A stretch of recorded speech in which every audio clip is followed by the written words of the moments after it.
All right. So in today's video, getting sued by a debt collector. I want you to use this hack to get that thing dismissed real fast. All right. So getting sued by a debt collector, use this hack to get rid of that lawsuit. All right. So what are we going to do is we need to force them to prove standing, right? We need to force them to prove standing plus admissible evidence, chain of title, business records, so forth, so forth.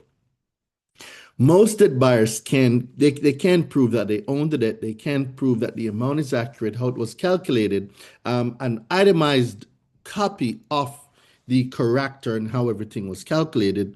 The contract exists, does it? Is it a copy? Is it real? Was it photocopied?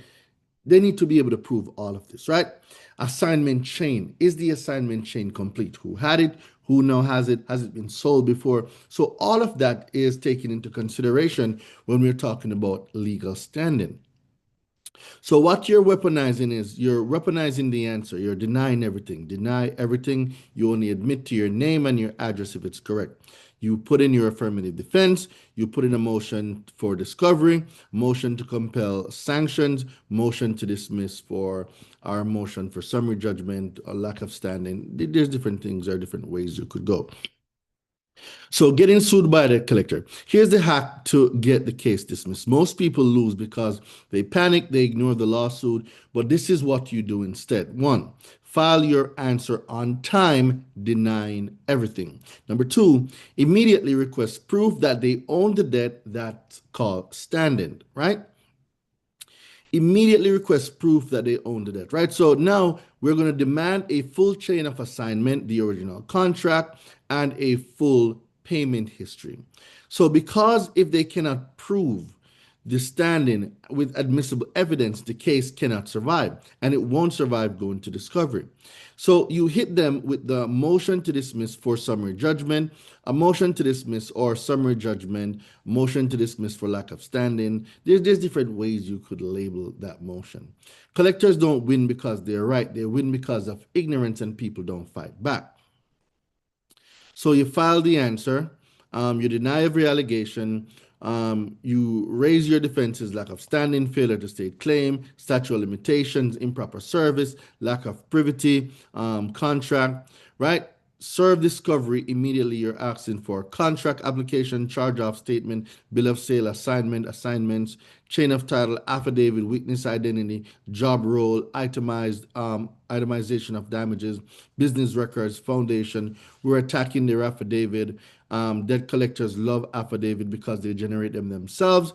There's no merit to their affidavit. So we're talking about no hearsay, no personal knowledge, robo signer, missing attached records, business record exemption. We're going to move for dismissal if they can prove or produce proof, motion to compel, motion for sanctions, motions to dismiss.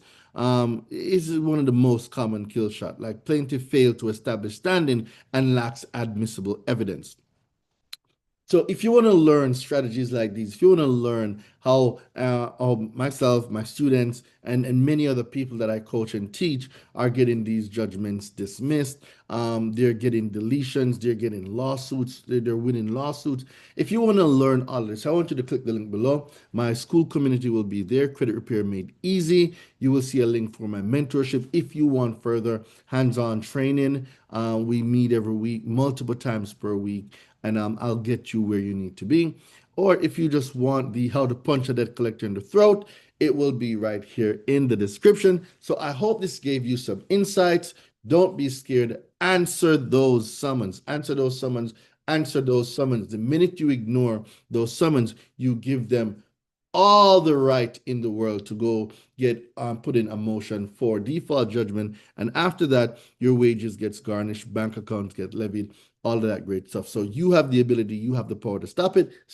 All right, the links are in the description. See you on the next video. Let's go.